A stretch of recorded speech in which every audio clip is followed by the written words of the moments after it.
Good afternoon, and welcome to this session as part of Furniture Talks. I'm joined today by Frankie Russell, who is the founder and creative director and CEO of, lots of titles there, of Jolie. Now, I don't know how familiar you guys are with Jolie, so I thought before we dive into conversation, and we'll be talking about creating for difference, can you just tell us a little bit about the design studio as an introduction? Yeah, absolutely. So thank you all for coming along. I'm the founder of Jolie. We are a commercial interior design company based in Manchester and London. So we've got two studios.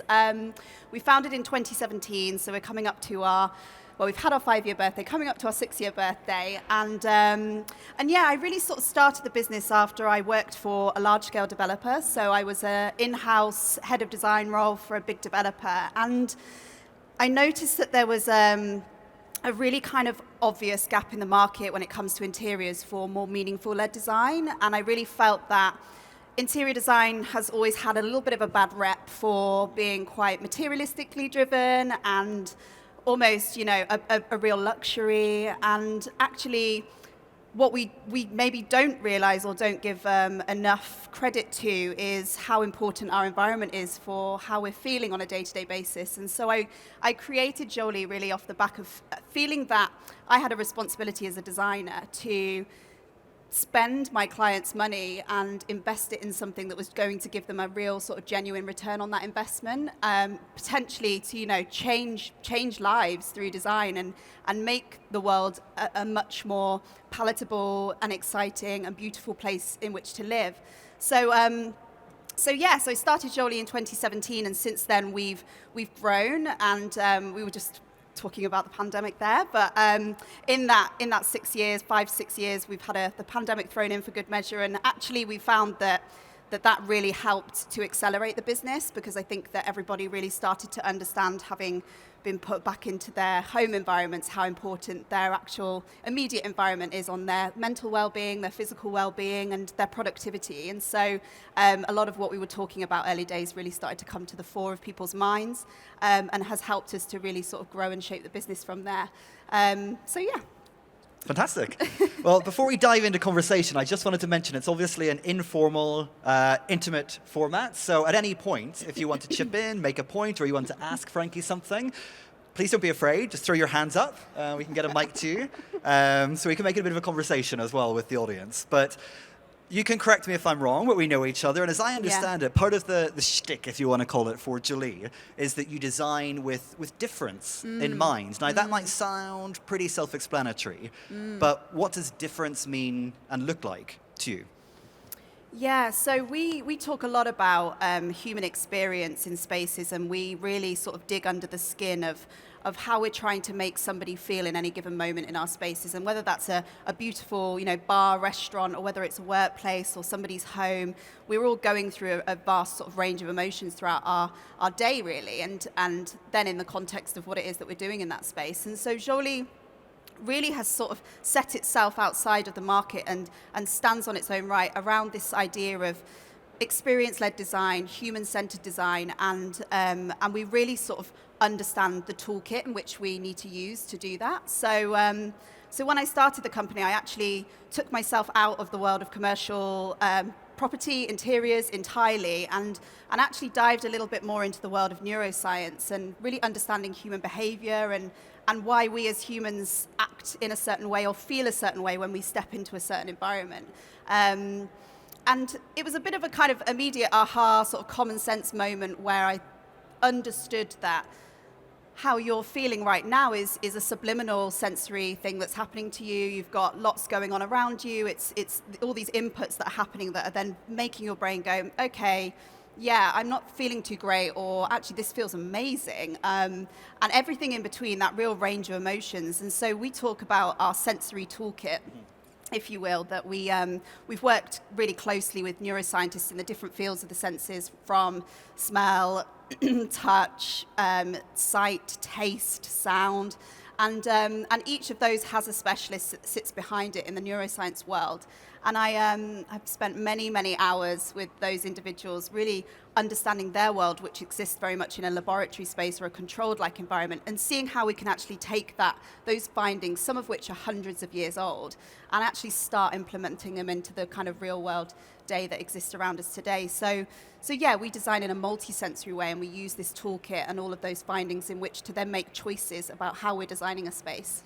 So we'll talk about some of those specifics and maybe that toolkit a little bit more later. But to start more broadly, and I think I already know the answer to this, but in your opinion, does one size fit all when it comes to design? Yeah, I think it's so interesting, isn't it? Because we see trends kind of come and go, and we're also obsessed by definition with trends, but absolutely not. I think one size fits all, that approach is very much out, and we really need to start now thinking about who we are as individuals, and whether that's me working with a large-scale business on their workspace or a brand on their hotel offering, or even you as an individual in your own home. You know, we all carry our own ideas, our own kind of moral compass, our brand values, our individualistic values, and we need to start representing that through the environment in which we want to exist in. And that's very bespoke, and actually, yeah, I'm probably the polar opposite end of the spectrum in terms of a one-size-fits-all approach, where we really, really go heavily on the kind of digging under the skin, asking like a really in-depth brief, and then formulating something that feels genuinely, truly bespoke. So no, I don't think one size fits all. Now, of course, part of this conversation is around the idea of neurodiversity, which I think is a term that has existed for a long time, but has come to prominence in the design industries relatively recently. Yeah. No obligation, but I'm just curious, now that it does feel a little bit more at the forefront, if anyone in the audience identifies as neurodiverse. Okay, so we have two people. And actually, I mentioned to someone during the week that I was doing this session, and they said, well, is Frankie neurodiverse? Yeah. And I said, well, I don't know if she says she is or not, but she very well could be, because there are various competing stats, but between 15% and 40% of the general population are actually believed to be in some form neurodivergent. Now, to put that in some context, that essentially means that the brain functions, learns, and processes information differently. In more specific cases, it might mean a diagnosis of something like ADHD, dyslexia, or dyspraxia, and of course, there's a whole spectrum then within that. Yeah. Are we considering that enough in terms of how we conceive of and design spaces? Yeah. Well, to come back to your original point, no, I haven't formally had a diagnosis as such in terms of me being neurodiverse, but I think what I have come to learn over the years of sort of understanding this a little bit more, you know, I'm definitely never have claimed to be an expert in this field in terms of, you know, that isn't my day-to-day job, but I do think it's really important that we understand this a little bit more, as we all have the ability in our own individual worlds, sectors, you know, markets that we operate in to consider this and understand it a little bit more thoroughly, along with lots of other things that are going on in society. However, having said that, I'm sure I probably sit on that spectrum somewhere, and I've never sort of actively gone out and sought any sort of diagnosis, because I've never really personally felt that I needed to. Having said that, again, I am surrounded by, in terms of friends, family, loved ones, lots of people who have been diagnosed as on the neurodivergent spectrum, and I think it is a spectrum, and symptoms can present so vastly, and obviously each diagnosis comes with its own sort of typical set of symptoms, but even then, in terms of individuals, it can be really vast. But there are some kind of common themes that exist in and amongst this, and I think for me, actually, the journey and the discovery around neurodiversity and how it relates to my world started a little bit by accident. One of the reasons that I actually started Jolie, aside from understanding that gap in the market, is that I was witnessing through my own mother, who had actually suffered a number of strokes, unfortunately, very early on in her life, her rehabilitating and then re-entering back into society. And there was some really pivotal moments while I was still studying, to be honest, in my degree, when I was studying architecture, where I was noticing her adverse reaction to the environments that she was in. You know, we were walking through shopping centres, and for her, it's almost like going into them again for the first time ever. And seeing the physicality of her symptoms present based on the lighting, the sounds, all of these sensory stimuli that were going on. And it got me really thinking very early on in my educational journey surely there's a better way of doing this. Like it feels that she's, through her own experiences, is presenting these very obviously in front of me, but then surely this is having an impact on me as well, and I just don't notice it as much. And actually, that then sort of led on to the discovery around neuroscience and senses, and that then sparked a conversation that I was actually having with a chap called Professor Francis McGlone, who's a neuroscientist in the sense of touch and tactility. He's done a lot of work with pharmaceutical companies in terms of how you experience beauty products, and a large part of that experience as a user is around the sense of touch. And then we obviously talk about fragrance. That's what makes you decipher whether you like a product or not. And I find that fascinating anyway in terms of a marketing piece. But he mentioned through his years and years of research that there was a huge gap of understanding in terms of neurodiversity. And he spoke to me very early on about how there's this large portion of the population who are currently underserviced and aren't addressed, that sit on that spectrum. And actually, touch being one of the 5 human senses is so crucial in terms of development and support through those different symptoms. And so that was the first time it was kind of ever presented to me, and obviously led me on to then do more and more research. I just think it's so important that if, as we see in the statistics, there could be potentially 45% of our population who sit on the neurodivergent spectrum, that we're not addressing interiors or environments or spaces or architecture to accommodate those individuals, but also everybody else who's also affected from sensory input. And I think it's really starting to change now, which is exciting. And we can all agree that we want to create spaces that feel inclusive, but to look at the other end, why is it a problem for you if people are left out or left behind? Why is that a problem in design? Yeah, I think it's the most obvious and very sort of high-level problem is, especially in commercial interiors, if you leave a large portion of the population out, then it doesn't make business sense to do so. People are going to have adverse reactions to your design. They're not going to enjoy where they're sitting, where they're staying, how they're talking about it. And experience comes into everything, really. It comes into play in everything. It comes into play in every market. Even when we look at technology like our iPhones and how they've been designed in a very tactile way, and the sort of the touch sensations, the sounds, everything about it, that is an experience that you're having, and it's making you decide whether you enjoy that product. And it's exactly the same for our world. So by sort of disregarding how people may be feeling when they interact with your product, especially those individuals who are on that neurodiverse spectrum, it makes total, it doesn't make any business sense. So let's talk specifics. Color is obviously a huge component of all of this. We have someone coming later this afternoon talking about color. Yeah. How do you consider and use color in design when it comes to speaking to diverse audiences? Yeah, I thought one of the most interesting sort of findings very early on especially around color, and this came from the world of workplace, which can sometimes be seen as quite like a slightly unsexier sector in our world of interiors, but actually really important as we spend so much time at work. And even though we're now spending a lot more time at home and balancing that a little bit more, we're still seeing a lot of people spending and putting in a lot of hours in the office spaces that we're existing in. So I thought it was really interesting how, when I was sort of coming through my education and into my first entry into the world of interiors, we were getting influenced a lot by sort of Silicon Valley, big tech companies that were coming to the fore, and we were seeing loads of sort of bright brushes of color and really sort of loud and garish environments, and lots of sort of novelty items being put into workspaces. An example of that is like the Google HQ, where we saw, ball pools and slides and the big bright Google colors like going up on the walls. And it was all about throwing ourselves on the opposite end of the spectrum of like white walls and rows of desks into something that was like almost like we were rebelling against that. And even though that was, interesting and got a lot of recognition, I think what wasn't considered was actually, it looks cool on Pinterest board or on a double-page magazine, but how is that feeling for the people that are actually sat in that space day in, day out? So one of my first questions actually to the color psychologist that we worked with was just even the simplicity of those colors and how they might be making an individual feel. And we actually know that in Silicon Valley, in the tech world, there are a high proportion, actually, more so than not, people who are sitting on the neurodiverse spectrum, because they're intelligent, incredibly intelligent and well-driven individuals who need to be the powerhouses behind these companies. And with those skill sets, the positives that come with that, there is this sensitivity to their environment which wasn't being addressed.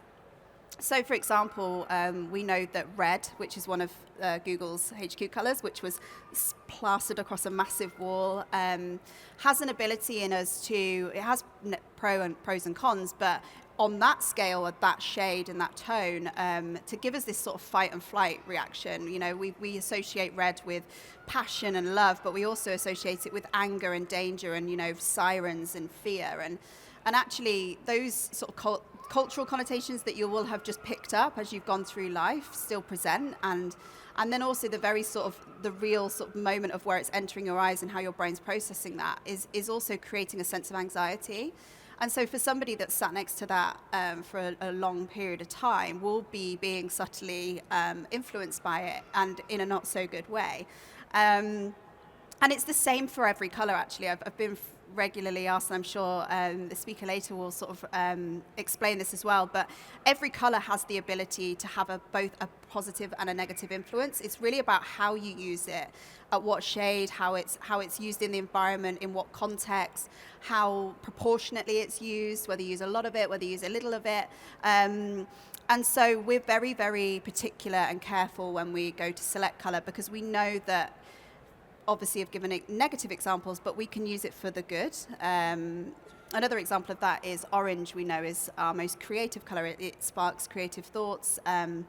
So that can be a really great hue to use in environments where we want people to feel creative. We want them to... My favorite color, if you can't tell. Oh, yeah. But no, it's an amazing color, and it does express creativity. But I think that, again, if overused, as with everything, that also has, being near and sort of cousins of the red spectrum, this ability to induce anxiety. So we have to use it proportionately, and we have to use it for its little strengths and its moments and its power, but not overuse it. So yeah, I love the world of color. I think we have this ability to really change our day and even the way we dress, our mood, based on the color in which we sort of associate ourselves with. And there are other forms of difference beyond neurodiversity. There was a fantastic case study that I saw not so long ago with Zettler, the PR company in London. The founder of that company is deaf. And so they developed the space specifically to create sightlines in the office.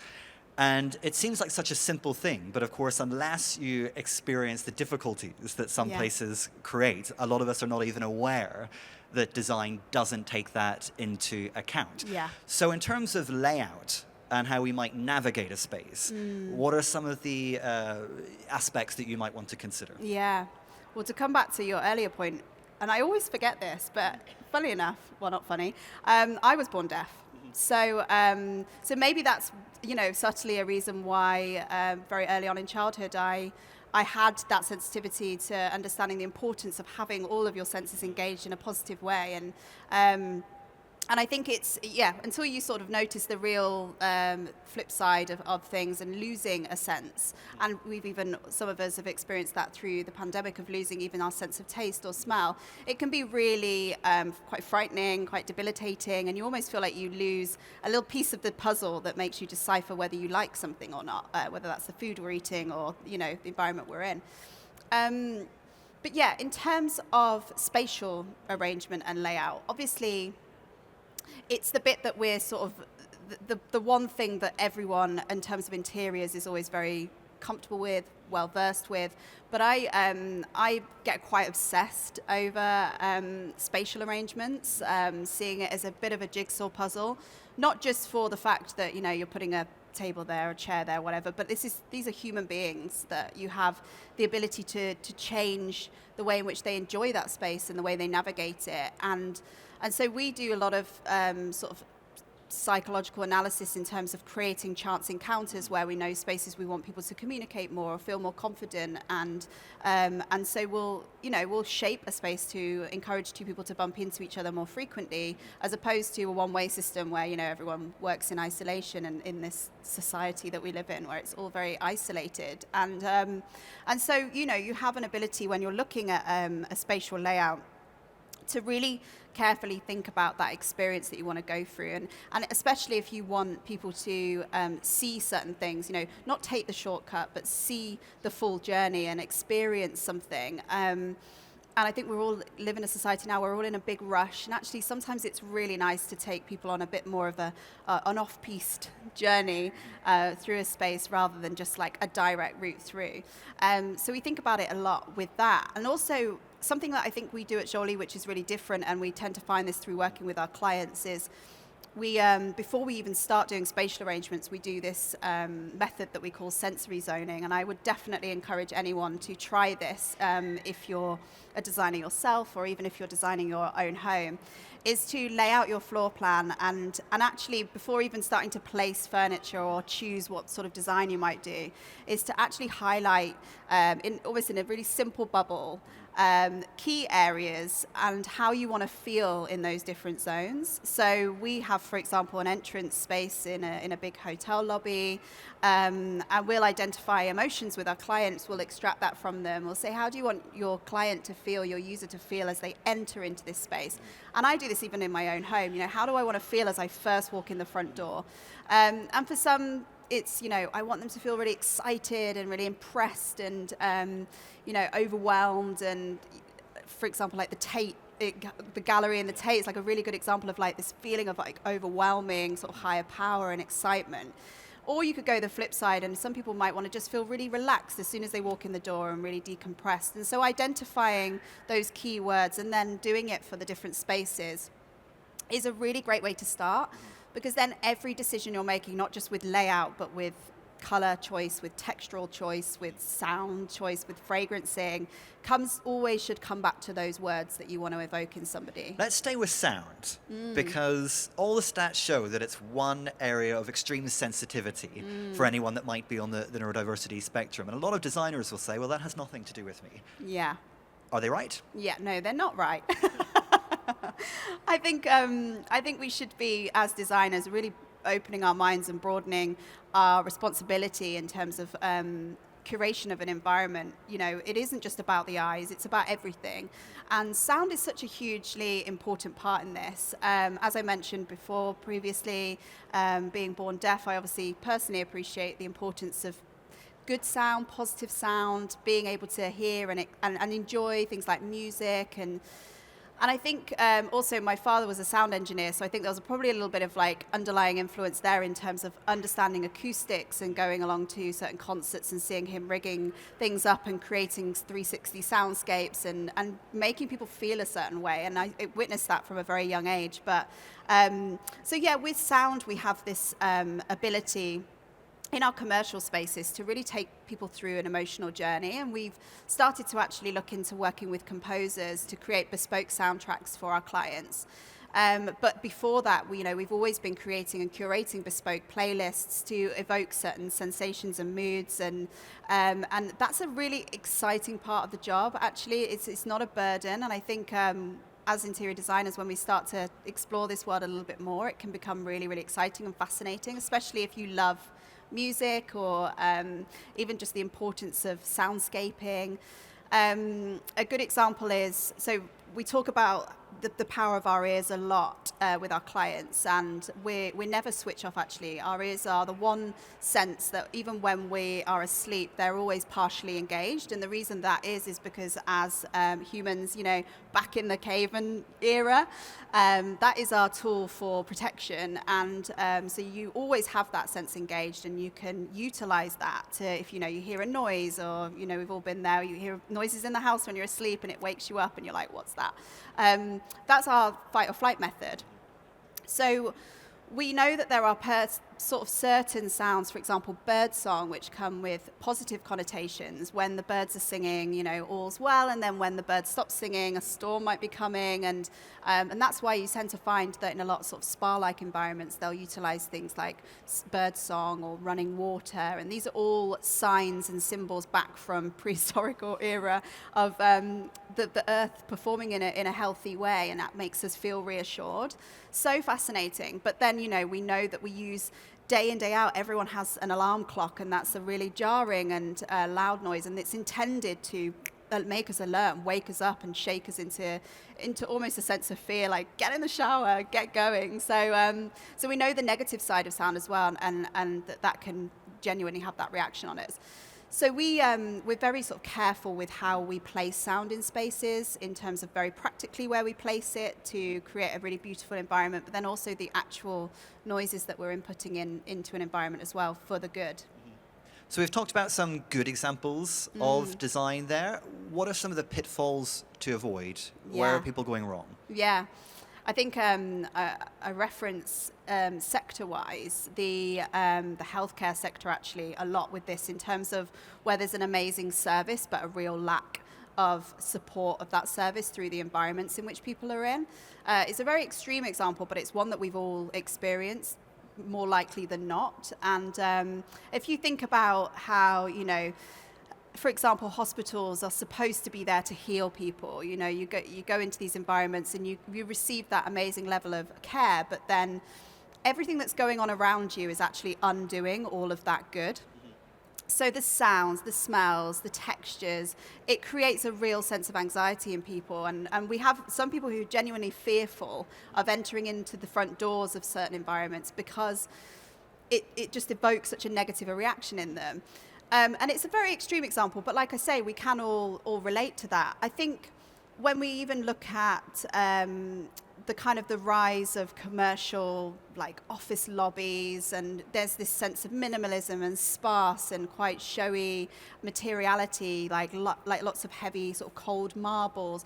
We know that harder, cold textures, they make us want to move faster through a space. It's kind of scientifically proven, and actually that could be great for an environment where you want to get a lot of traffic moving through in a quick way, because people will just naturally do that. But putting that in an environment where you want people to relax and stay for a longer period of time, or open up with a meaningful conversation is really not a good idea. Actually, we should be using warmer, softer textures in which to do that. And so I think that there are, unfortunately, there are a lot of bad examples in society of design that's not being considered for user experience. And we are always constantly navigating through those spaces day in, day out. So it's great that we're now starting to approach it differently and create spaces that are a lot more exciting and meaningful for people to walk through. And these are differences that people cannot control, but of course there are differences amongst all of us that we can, more values-driven differences. Yeah. How much do you consider things like that? Because one of the interesting things in design now is, of course, people are considering things like creating vegan pieces. Yeah. Is that something that you consider at all at Jolie? Yeah, we actually do this really interesting piece of work at the beginning of each of our projects, where we not only think about the environment and the space and the client and their brand identity and everything that they want to create, but we also think about what's happening in our generational cycles, what's happening in society. We really sort of broaden our minds to how we can actually tackle certain societal issues, and also identify and celebrate changes in movement that's happening in society through our design. And it sounds like the two are just so far removed from each other, but they're so not. I think that, you know, we are seeing certain societal changes coming through, like the rise of veganism, where definitely I think it's important that we address these things, and we're seen to be taking note and taking stock. So our suppliers are starting to switch out real leathers for vegan leathers, and we know that tactility-wise there's a benefit to things like leather. Weirdly, it's the closest thing to human skin, which sounds awful. But it's shown that, you know, leather has this ability to make us feel touched, comforted, and that's why the leather club chair has been so successful through so many generations and through histories, because it gives us this real sense of stability and comfort. And it's really weird when you actually think about that sensation of you sort of sitting against leather and feeling that sense of human touch, which is so important and is actually massively lacking in society today. So yeah, I think that we really love to kind of understand different political shifts and representation, identification is a big part of that. We talk a lot about sustainability, and I think that sustainability now is a word that's on at the front of everyone's mind, and a lot of brands are sort of talking about it a lot. I think where there's a slight lack of understanding in terms of sustainability is that there's this circle of sustainability, and it's not just about recyclability and materiality and processes and wasteful processes and delivery journeys and emissions. It's more than that. It's actually about our economy and our political stance and social issues and representation, gender representation, and there's a lot that comes within the circle of sustainability, because we talk about it like it's called social sustainability. It's about bringing communities together and binding people together and making people feel welcome, so that we don't all just perform in very individualistic ways and replicate each time. We actually have this old school notion of like borrowing the cup of sugar from the neighbor next door. Like, that doesn't really happen so much anymore, and I think that on a larger scale in our spaces, we tend to find that everyone's so engrossed in their own world, on their own phones, and actually bringing people together and community building is a big part of sustainability. So we do a lot of research into generational divides, designing for everyone, representing people in spaces, and it's really exciting to actually, when you then do come to design, to know that you're not just designing for a trend or for somebody's personal taste. You've got so much more meaning behind it, which is amazing. Well, we're nearly out of time, so before we throw to the audience and see if there's any questions, if you had a couple of top takeaways from this session, what do you want people to leave with, if they can only leave with a message or two? Yeah, I think it's I think top takeaways are really to kind of consider who it is that you're designing for, whether it's yourself in your own home, or whether it's for your client, or whether it's for 1,000 people who are the end user that are actually going to be walking through a space. Do the research on who that person is, and don't be afraid to actually really sort of narrow down who that person is. And then, with inclusivity in mind, it's obviously really important that we always design for everyone, but sometimes that can become a little bit snowblinding. And so being unafraid to sort of personify who you are or who your end client is really important, so that person feels that they've got a place to go and they're represented in their environment. So that's one thing that I would definitely recommend. And then I think that sensory zoning approach is just like a really great tool to use to actually anchor and hang your hat on every decision you're making when it comes to design. So really identifying those key emotions that you want people to feel in a space, from excitement and letting your hair down, having a party, right through to pure relaxation and everything in between. I think it's really important to challenge yourself or challenge your client to actually extract those words from the beginning, and then come back to that every time, check in on that, and make sure that you're still creating that experience for people. Fantastic. Well, does anyone have any questions that they would like to ask Frankie?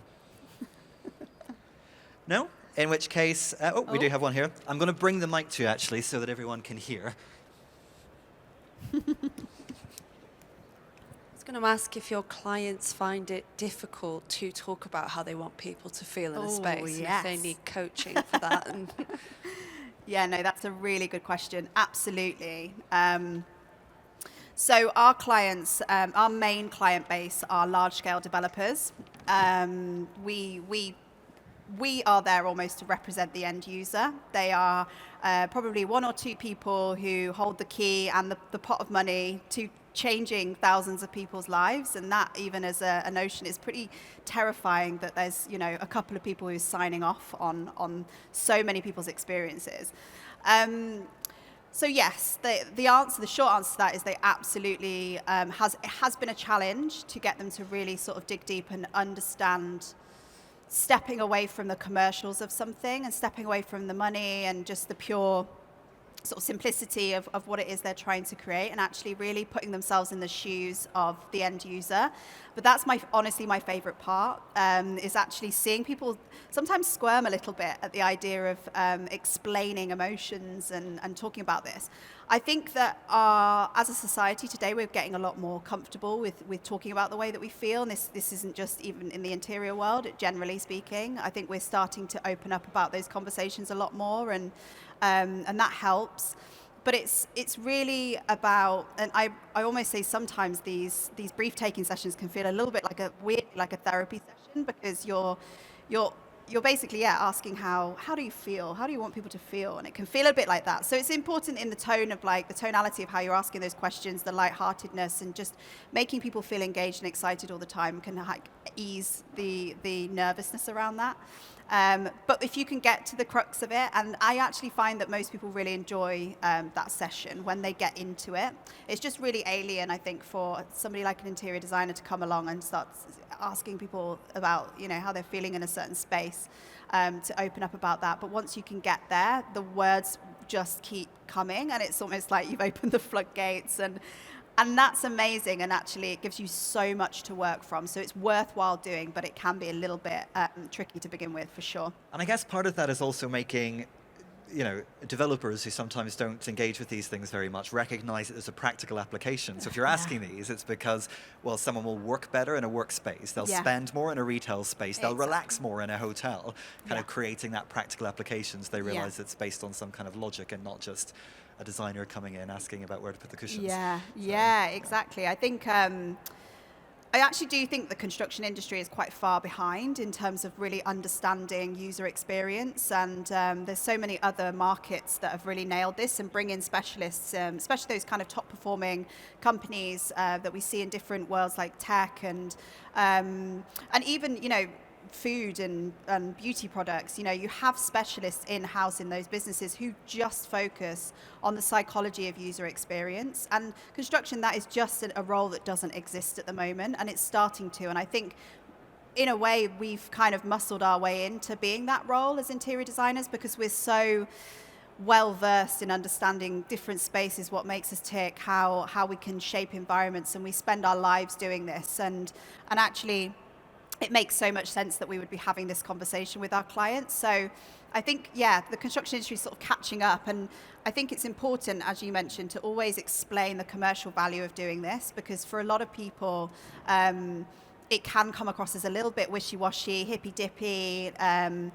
But the reality is that if you nailed that user experience and you nailed that emotional experience for your user, you'll sell more of that product. So they'll come in more frequently, they'll share it more sort of frugally, and they'll just, be more willing to stay for longer and celebrate it. And I think some of the brands that do that really well, we've seen hotel companies, hotel brands, workspace brands that are now actually hotel brands that are moving into the workspace sector, that are doing it really well and really focusing on that user experience. For example, like Soho House Group, Members Club into restaurant space, into now workspace. Such an interesting move into different sectors, because they really understand their user, they understand who it is that they're trying to approach, and they understand the emotions that they want to evoke in that individual. So there's commercial value there.